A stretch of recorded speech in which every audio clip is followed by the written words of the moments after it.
Left left by तरफ ले। पप्पू तू चुप करेगा यार, मरवाएगा। तेल पानी चेक किया तू, अपना काम किया तूने।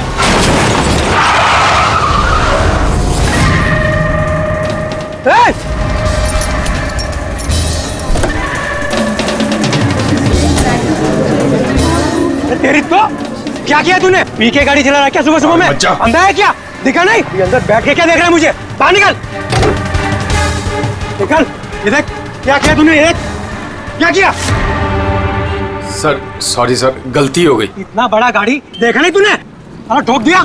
मैं ठीक करा दूंगा सर, हमारा खुद का गैराज है सर। नहीं पप्पू सर, मैं एकदम A1 करा दूंगा सर। ये नया तरीका ढूंढा है धंधा करने का। तुम जैसे लोगों को ना मैं अच्छे से जानता हूँ। अभी रुको, पुलिस को बुलाता हूँ। सर पुलिस को चुप करना यार। अरे वैसे भी तुम लोग टोइंग वाले को ना बहुत ज्यादा नाटक हो गए। सर मेरी बात तो सुनो सर। और तू देख क्या रहा है, जाके गाड़ी साइड लगा यार। अरे सर, अरे क्या रुकूं मैं? ऐसा करते हैं ना, साइड में बात कर लेते। क्या साइड में हूँ मैं? सर मैं बोल रहा हूँ ना, A1 करके दूंगा सर, नंबर 1।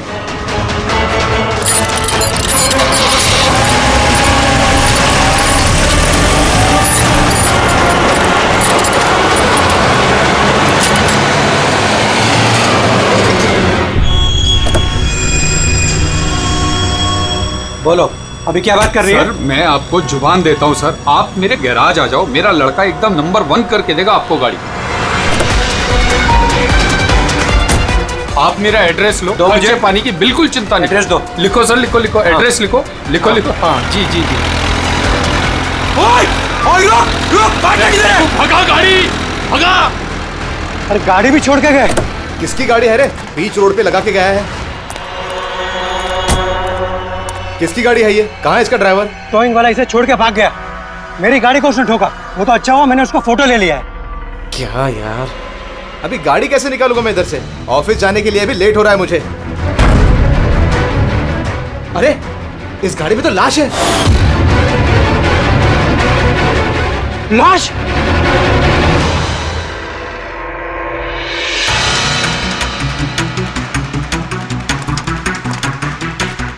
अगर जरूरत पड़े तो हम आपको इन्वेस्टिगेशन के लिए फिर से बुलाएंगे। ठीक है।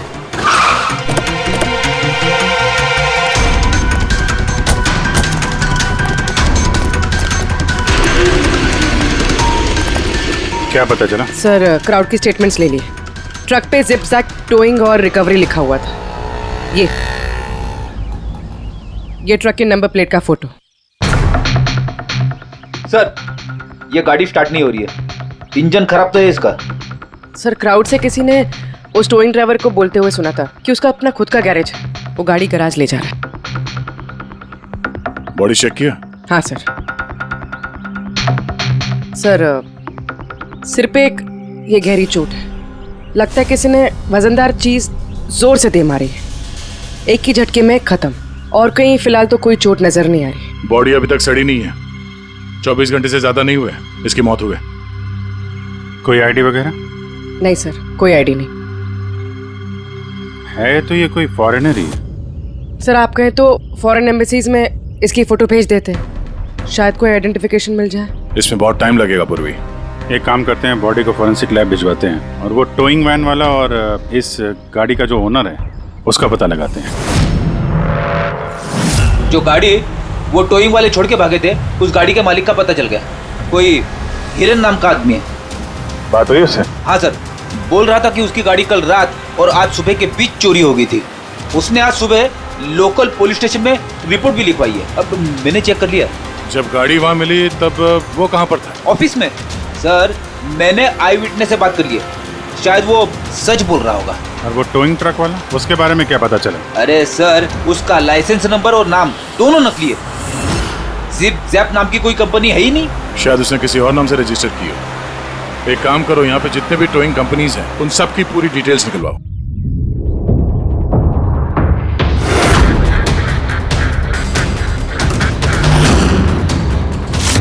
हम लोग CID से हैं। अच्छा हुआ सर आप लोग आ गए। मैं आप लोगों को फोन करने ही वाला था। वो क्यों? सर वो पिछले कुछ दिनों से सर हमारे यहाँ के सारे टोइंग वाले काफी परेशान हैं। काम आता है पर कस्टमर हाथ से निकल जाता है। क्या मतलब? मतलब सर जब कोई कस्टमर हमको गाड़ी पिकअप करने के लिए कॉल करता है, हम वहाँ पर चले जाते हैं, पर सर वहाँ पर जाकर पता चलता है कि गाड़ी तो पहले से ही कोई दूसरे टोइंग वाले आकर लेकर चले गए। अरे ऐसे कैसे हो सकता है? सर वो तो पता नहीं सर, पर ये लोग गाड़ी तो ले जाते पर डिलीवरी नहीं करते, गाड़ी लेकर भाग जाते हैं सर।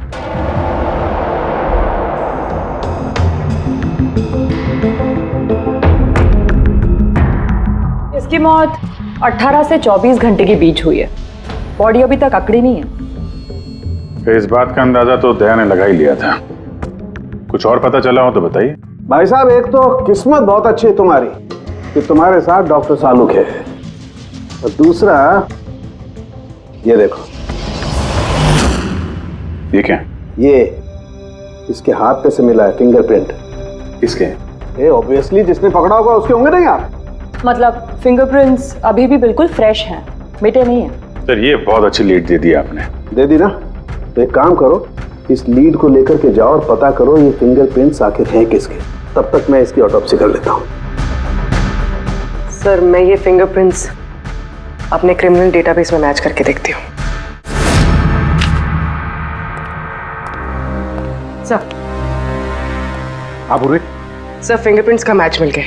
मुकुंद हमारे क्रिमिनल डेटाबेस में था। अरे ये तो वही कार थीफ है मुकुंद, गाड़ियां चुराने वाला।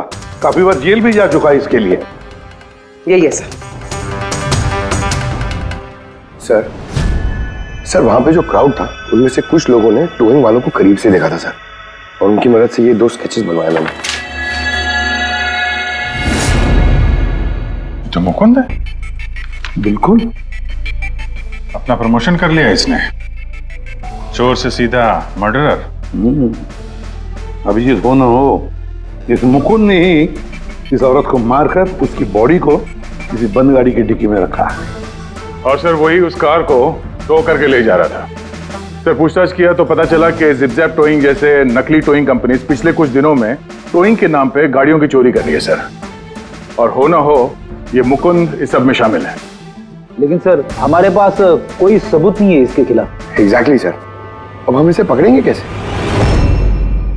रंगे हाथों। जूम टोइंग सर्विस जी, मेरी गाड़ी पीवी रोड के टर्न पे बंद पड़ गई है। अब अपना टोइंग ट्रक भेज देंगे? ओके ओके, जल्दी आइए प्लीज। हाँ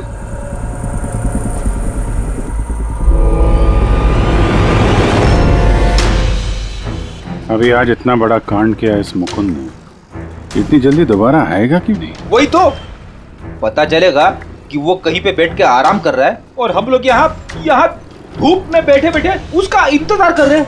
रिलैक्स फ्रेडी, वो आएगा जरूर। लालच इंसान को आराम करने नहीं देती। अब देखना यह है कि पूर्वी की गाड़ी को टो करने के लिए आता कौन है, जूम टोइंग सर्विस या Mukund.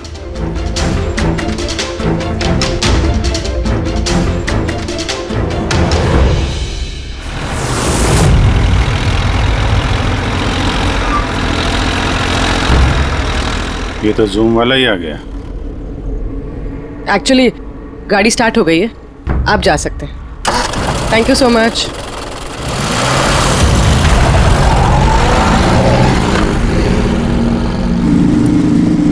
Hello, GM towing service.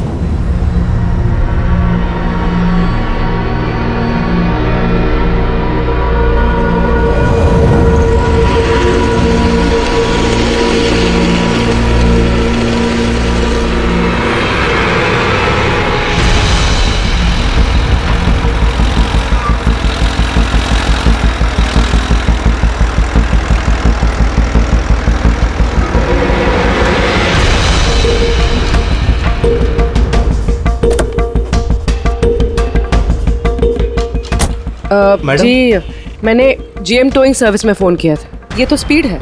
Madam वो भी अपनी है, ये भी अपनी ही है। जी हाँ मैडम। मैडम एड्रेस लिख दीजिए जहाँ गाड़ी डिलीवर करना है। तू एड्रेस लिखवा ले, मैं गाड़ी लगाता हूँ। ठीक है। पूर्वी ने कॉल किया था जीएम टोइंग सर्विस को और आया ये स्पीड टोइंग ट्रक। ये मुकुंद दिख नहीं रहा है। मैडम आप ऑटो से फॉलो कीजिए, हम लोग गाड़ी लेके आगे चलते हैं। ऑटो।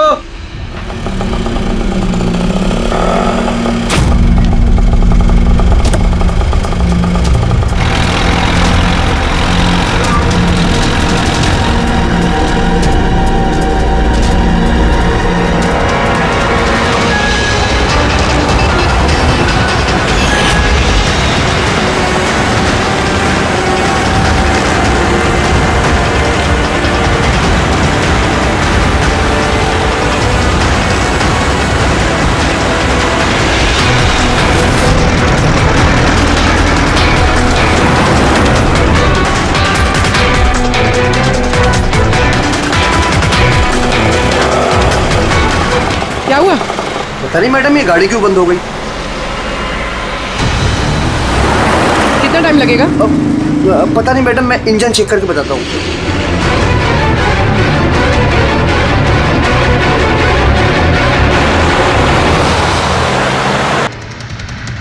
अब मैडम वो गाड़ी के इंजन में कुछ प्रॉब्लम हो गया, थोड़ा टाइम लगेगा, तो आपको दूसरा ऑटो करवा दूं? दूसरा ऑटो क्यों? मैं तुम्हें सरकारी गाड़ी में लेके चलती हूँ। अरे मैडम मैंने क्या किया? चल मैडम।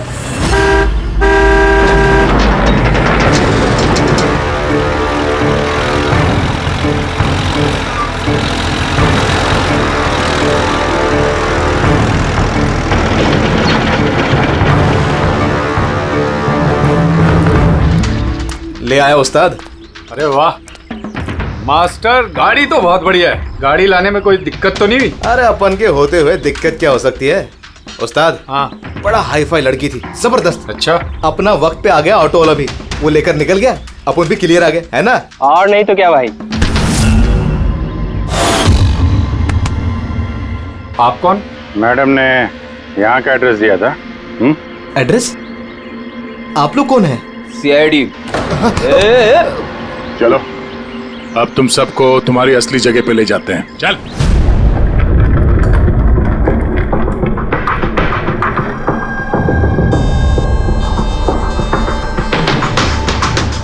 मुकुंद, बताओ क्या हुआ? चोरी कर करके बोर हो गया था तो फोन करना शुरू कर दिया है? बहुत खेल लिया पकड़ा पकड़ी। अब ये बता कि वो लड़की कौन थी और तूने उसको क्यों मारा? सर मैंने उसको नहीं मारा। सर मैं मानता हूं मैं चोर हूं, लेकिन मैं किसी का खून नहीं करूंगा। झूठ बोलता है। तुम्हारी उंगलियों के निशान कैसे आए उसके बॉडी पर? सर मैं सच कह रहा हूं सर, मैंने उसका खून नहीं किया। सर जब वो लड़की मुझे मिली वो तो पहले से ही मरी हुई थी। क्या कहा? पहले से ही मरी हुई थी? हाँ सर, मैं सच कह रहा हूँ सर। मेरा तो कार चोरी का छोटा सा बिजनेस है बस। हाँ, छोटा सा बिजनेस है, उसका हिसाब किताब हम बाद में कर लेंगे। मेरा मतलब है आसपास जितने भी टोइंग वाले हैं ना, मैंने उनका फोन नंबर टैप कर रखा है, और जैसे ही उनको किसी भी कस्टमर का फोन आता है ना, मुझे पता चल जाता है। इससे पहले कि वो लोग वहां पहुंचते तुम अपने आदमियों के साथ वहां पहुंच जाते थे और कस्टमर्स की गाड़ी गायब। ये बता, वो लड़की कहां से मिली तुम्हें? कैसे मिली? आज सुबह टोइंग वालों को एक फोन आया, मुझे मालूम पड़ा तो बस मैं अपने आदमी को लेकर पहुंच गया लोकेशन पर। अच्छा वो आप आ गए। आपने ही फोन किया था? जी मैंने फोन किया था आपको। ये तो मना कर रहे थे जरूरत नहीं है। मैंने कहा भाई क्यों जरूरत नहीं है, अब गाड़ी बंद पड़ गया है तो क्या सर पे उठा कर लेके जाएंगे? भाई साहब बेचारे का गाड़ी रोड पे रुक गया है। हमने तो बहुत ट्राई किया धक्का मार के स्टार्ट करने की, लेकिन स्टार्ट ही नहीं हुआ। आप बात कर लीजिए, टो करके कहाँ छोड़ना है? सब गाड़ी का डिलीवरी करानी है। आप अपना एड्रेस लिख दो, हम लोग छुड़वा देंगे।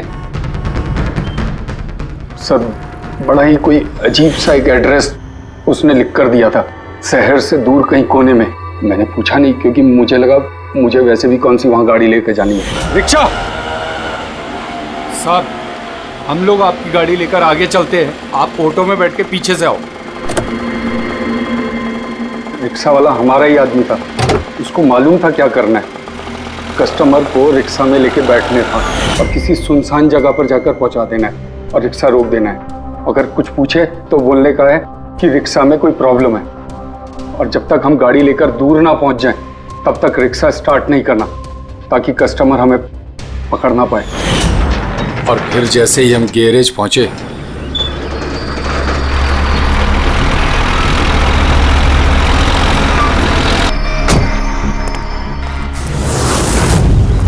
क्या बात है उस्ताद, क्या जबरदस्त माल लेकर आए हो।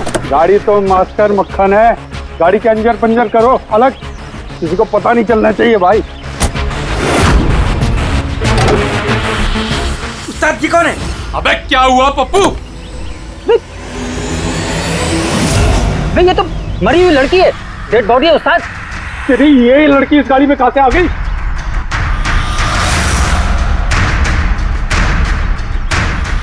वाह रे वाह, उस आदमी का हुलिया जानते हो, गाड़ी वाले का? सर उसका स्केच बनाओ हमारे लिए। सर ये है वो आदमी जिसका स्केच मुकुंद ने बनवाया था, लेकिन ये ठीक नहीं लग रहा सर। ऐसा लगता है कि ये अपने हुलिये के पीछे कुछ और ही है। इसकी दाढ़ी नकली लग रही है सर। मुकुंद, टोइंग कंपनी से मिला मुकुंद और ये उसका पार्टनर पप्पू, और मुकुंद से मिला ये दाढ़ी वाला जो गाड़ी चला रहा था। और ये बेचारी लड़की कौन है? ये कौन है? मैं बताता हूं बॉस, ये लड़की कौन है। कौन?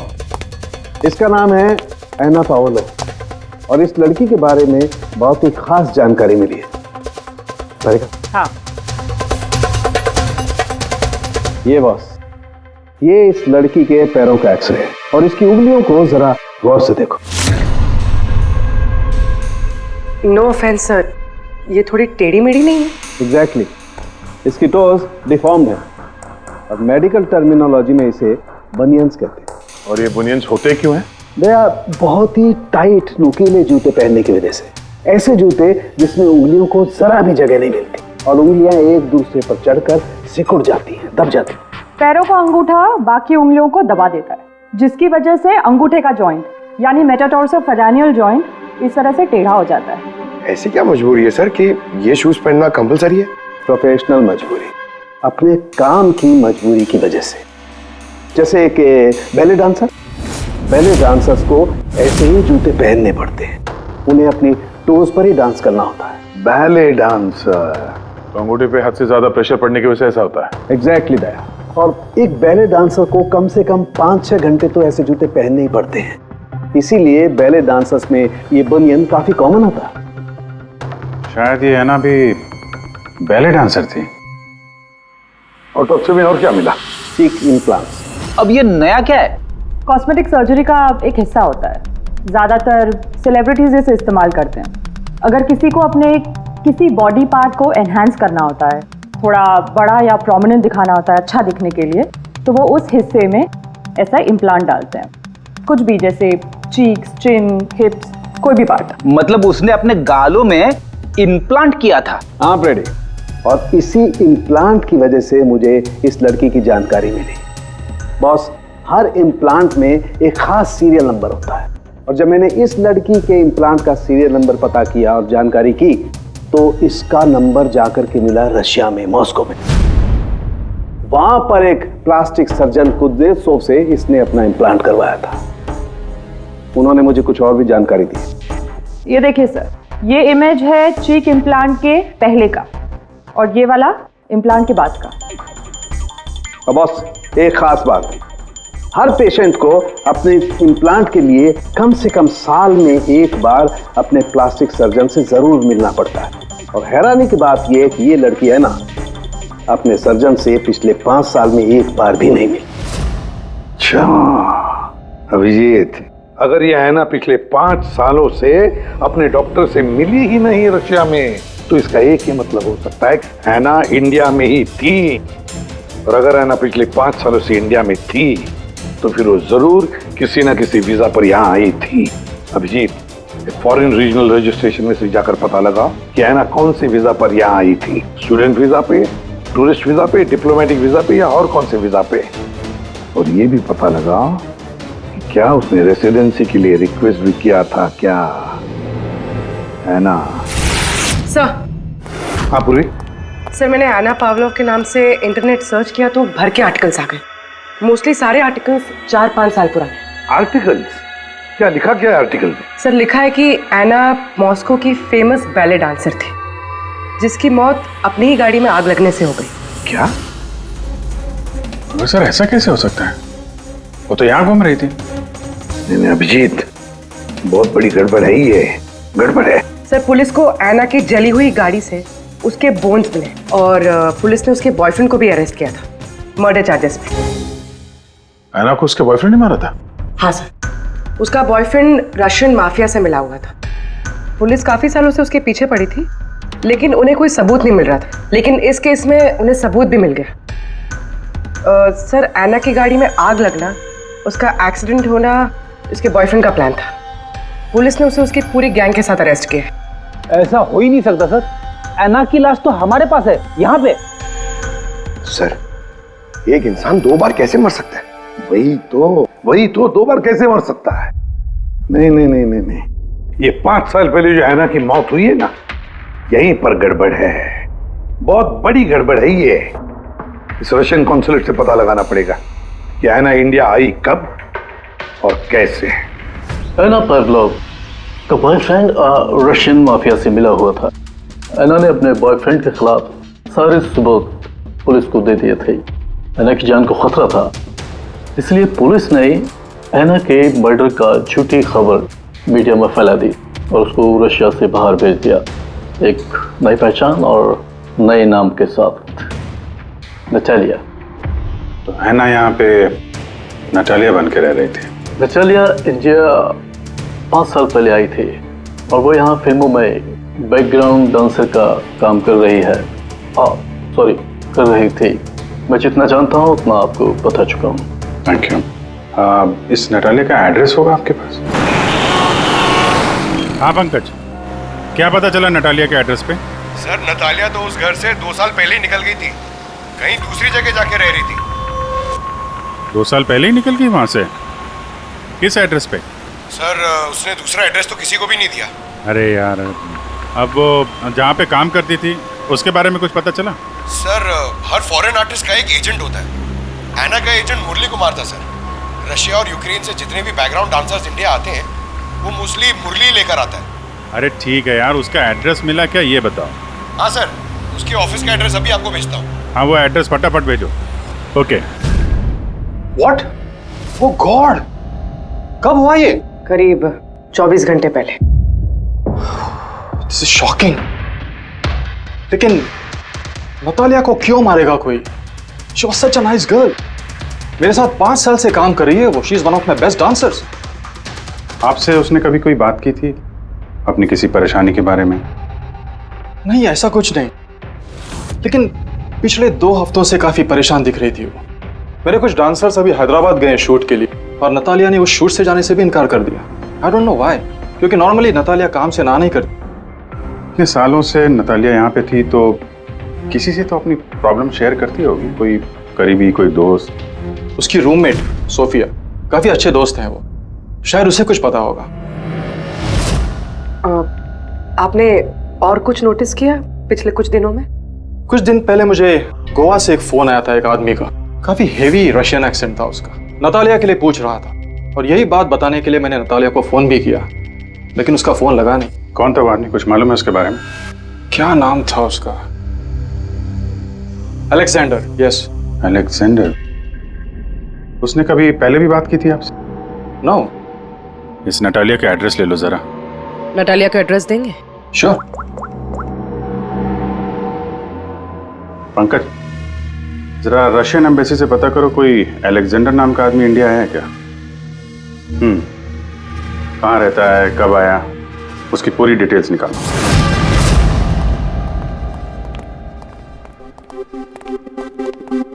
सही है। इतने सारे न्यूज़पेपर, तो काफी दिनों से कोई घर पे था नहीं। सर 5 पेपर्स हैं। 5 दिन?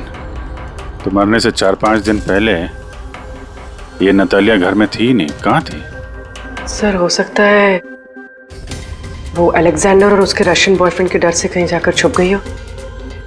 देखते हैं।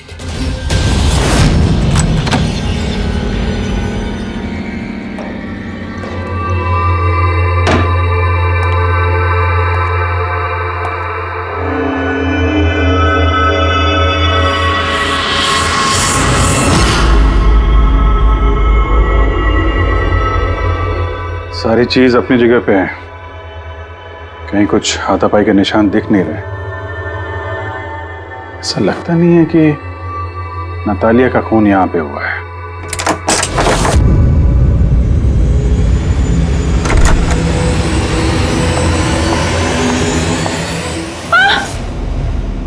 Calm down, calm down. Ma'am, we from CID. Are you Sophia? Yes. Natalia से आखिरी बार आप कब मिली थी? 5 दिन पहले मैं हैदराबाद जा रही थी फॉर शूटिंग। और ये नतालिया नहीं गई, right? Yes, I don't know why she was very upset. मैं शायद बॉयफ्रेंड के साथ प्रॉब्लम्स, मैं उसका मूड बनाने के लिए उसके लिए बोर्श भी कुक किया। बोर्श क्या है ये? What is this? East European dish. It's very famous in Russia. Like soup. We put in this carrot, beetroot, potato, spinach. Very tasty. Natalia का फेवरेट था। बेचारी लड़की। और रशिया में भी खुश नहीं थी और इंडिया में भी अनहैप्पी। आपको उसकी पास्ट लाइफ के बारे में कुछ पता है? थोड़ा थोड़ा। वो बहुत नहीं बोलती थी अपने बारे। आई थिंक कि उसका बॉयफ्रेंड भी, उसको भी नहीं पता होगा। बॉयफ्रेंड? ये बॉयफ्रेंड कौन है? कुछ आइडिया है आपका? यस, लक्ष्य, बिग मैन। बट नतालिया बहुत अपसेट होती थी उसके साथ हमेशा। क्यों? वो दोनों लड़ाई, फाइटिंग ऑलवेज। नतालिया लक्ष्य को बोलती थी डिवोर्स लेने के लिए और लक्ष्य हमेशा बोलता था हाँ हाँ, बट हमेशा झूठ ही बोलता था। ये आपके सामने ये लोग लड़ते थे? कभी लड़ते हुए देखा इनको? नो, बट नतालिया और लक्ष्य की वाइफ को देखा था। ये हैदराबाद जाने से पहले 1 डे बिफोर हम शूटिंग पे थे और लक्ष्य की वाइफ आई थी और सेट पे नतालिया को बहुत गाली दी, बहुत shouting and big fight, very bad. I see. ये लक्ष्य का एड्रेस है आपके पास? नतालिया के साथ अफेयर को कितना टाइम हो गया? तो करीब 1 साल हो गया। और सर हम दोनों डिवोर्स भी ले रहे हैं। सर रिसेंटली मैंने एक दूसरा बंगला भी खरीदा है। हाँ, देखती हूँ कितने दिन रह पाता उस 2 टके की डांसर के साथ। 6 दिन पहले आपका नटालिया से कुछ झगड़ा हुआ था? जी हुआ था, और उस टाइम मुझे बुरा भी लग रहा था कि मुझे उससे झगड़ा नहीं करना चाहिए था। मैंने अच्छा नहीं किया, लेकिन मैंने बहुत अच्छा करा उसकी बेइज्जती करके। जो औरत मेरी जिंदगी बर्बाद करेगी, मैं उसकी जिंदगी नहीं बर्बाद करूंगी क्या? तुम्हारा रास्ता क्या है दूसरों की लाइफ बर्बाद करने के सिवा? एक मिनट। कल रात नतालिया का खून हो गया, समझे? आखिरी बार कब बात हुई थी उससे? सर उस दिन झगड़े के बाद वो मेरा फोन नहीं उठा रही है सर। कल रात कहाँ थे तुम? सर मैं अपने नए बंगले पे था। कोई साथ में था? कोई आई विटनेस? नहीं सर, मैं अकेला था। और आप? मैं भी घर पे ही थी, अकेले। हाँ पंकज, अलेक्जेंडर मुंबई आ रहा है। कितने बजे?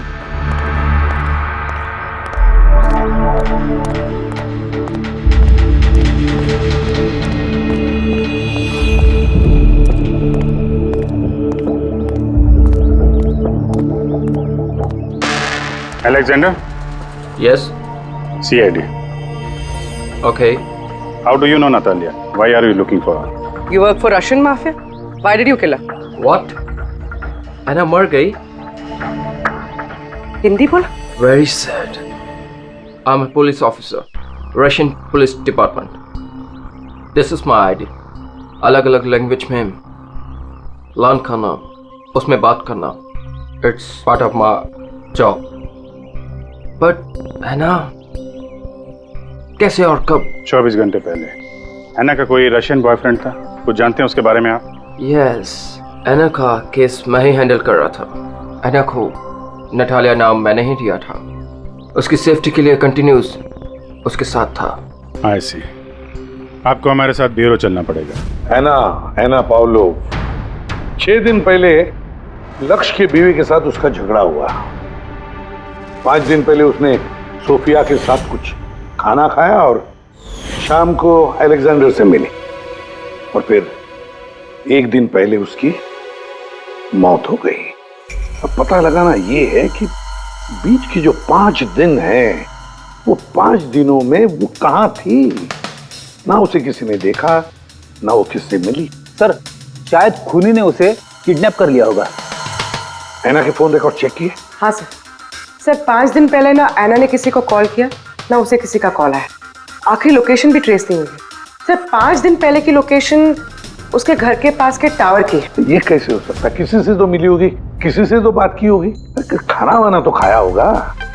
उसके ऑटोप्सी रिपोर्ट में से पता चलेगा आखिरी बार कब खाना खाया था उसने। सर ऐना के इंटेस्टाइन्स में बीटरूट, स्पिनच, कैरेट्स और मीट के अनडाइजेस्टेड पीसेस है। वो तो 5 दिन पहले खाया था सोफिया के साथ। मतलब 5 दिन से ऐना ने खाना ही नहीं खाया? हाँ फ्रेडी, पिछले 5 दिन से ऐना ने खाना ही नहीं खाया क्योंकि 5 दिन पहले ऐना की मौत हो गई थी। आखिरी बार किस किस से बात की उसने फोन पर? सोफिया, मुरली और अलेक्जेंडर से। और आखिरी बार? सर अलेक्जेंडर से। अलेक्जेंडर? क्या क्या बात हुई ऐना के साथ अलेक्जेंडर? या मैं ऐना के घर मिला था।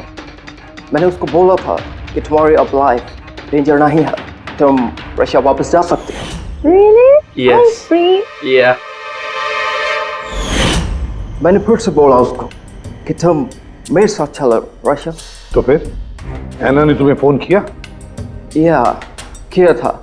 उस टाइम मैं एयरपोर्ट पे था, मुझे गोवा जाना था। क्या बोला उसने? She was happy, something कोई गिफ्ट है, I don't know, but कह रही थी कि मुझे वापस रशिया जाना है। कैसा gift? I don't know. She said, "Can I call you?" But she did not call me. Sir ये गिफ्ट ढूंढनी पड़ेगी। हाँ अभिजीत, उस गिफ्ट से ही पता चलेगा कि ऐना के साथ आखिर हुआ क्या था।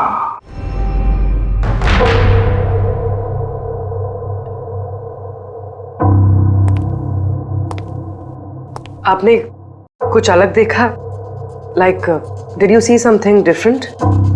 No, मैं इस कमरे में नहीं आई थी। ये नतालिया का कमरा है। नतालिया को हाल ही में कोई गिफ्ट मिला है। उस गिफ्ट के बारे में कुछ आपको मालूम है? नहीं। अभिजीत, गिफ्ट बॉक्स तो है लेकिन खाली है, कुछ नहीं अंदर।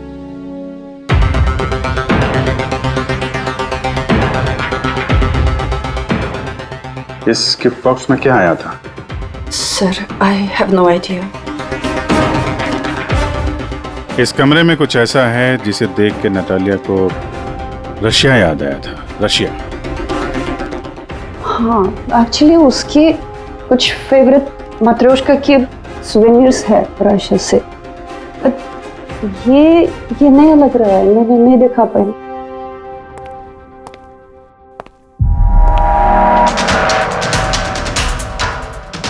ये नया है?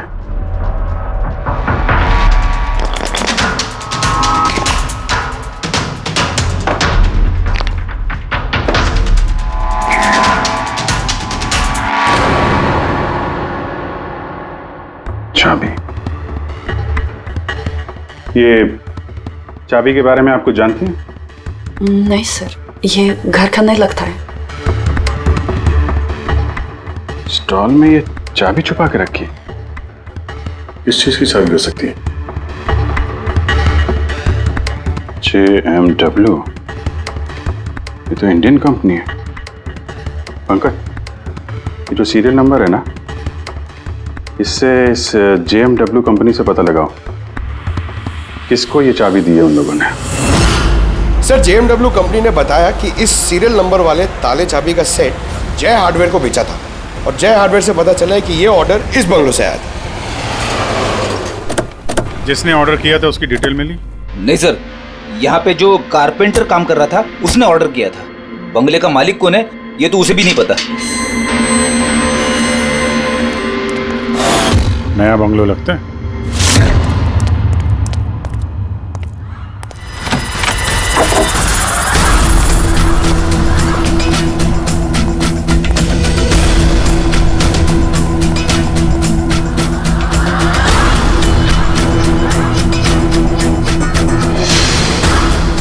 काफी प्यार से घर बनाया है।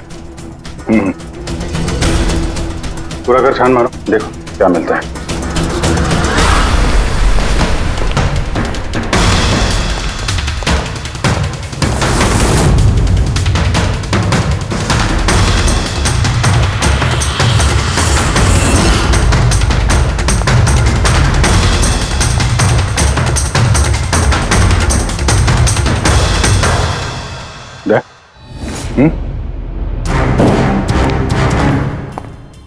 यार यहाँ पे कुछ स्टिकी है।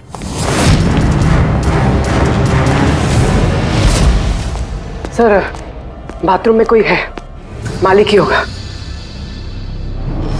इंतजार करो उसका, वहीं पे रहो, बाहर भागने ना पाए वो।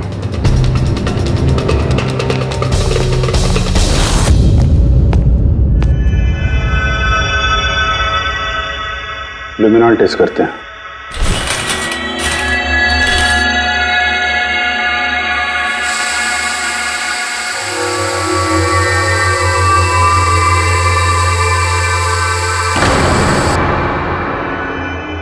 माय गॉड, या तो काफी खून है, लगता है ऐना को यही मारा गया।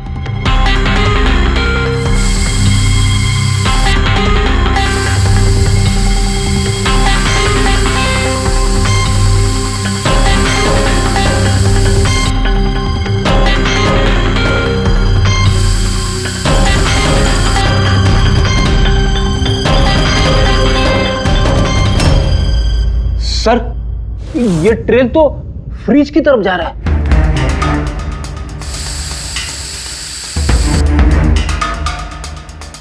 तो फ्रिज खून से भरा हुआ था। लगता है ऐना को मारने के बाद बॉडी ठिकाने लगाने से पहले यहाँ फ्रिज में ही रखा था, इसलिए ऐना की मौत का टाइम हम ठीक से एनालाइज नहीं कर पाए। सर काफी देर से नहा रहा है।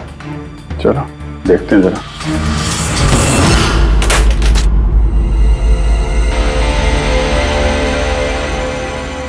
ठीक से नहा ली, कहीं खून तो नहीं रह गया?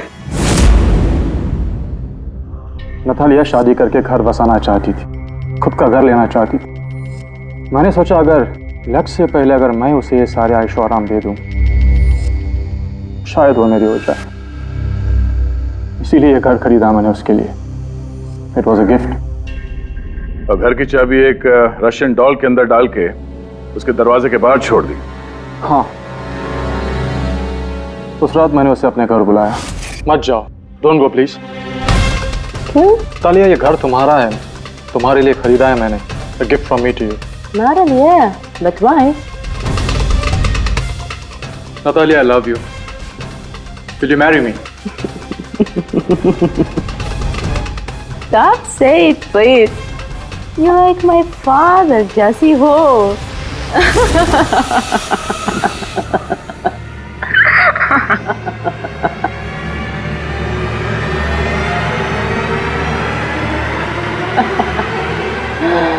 Oh my God.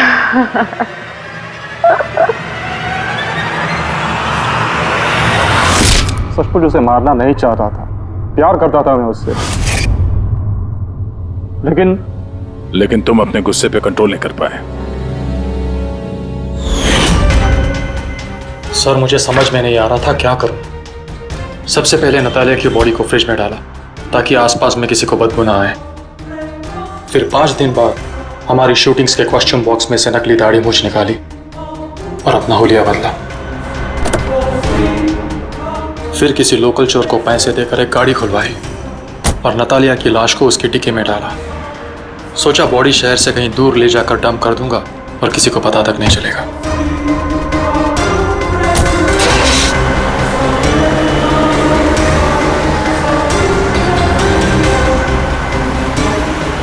लेकिन गाड़ी बीच रास्ते में ही बंद पड़ गई। इससे पहले कि मैं कुछ सोच पाता, वहां भीड़ जमा हो गई और मेरा प्लान फेल हो गया। मुरली, प्यार जबरदस्ती से नहीं होता। वजह चाहे कुछ भी हो, पर गुनाह तो तुमने किया है और उसकी सजा भी भुगतनी पड़ेगी।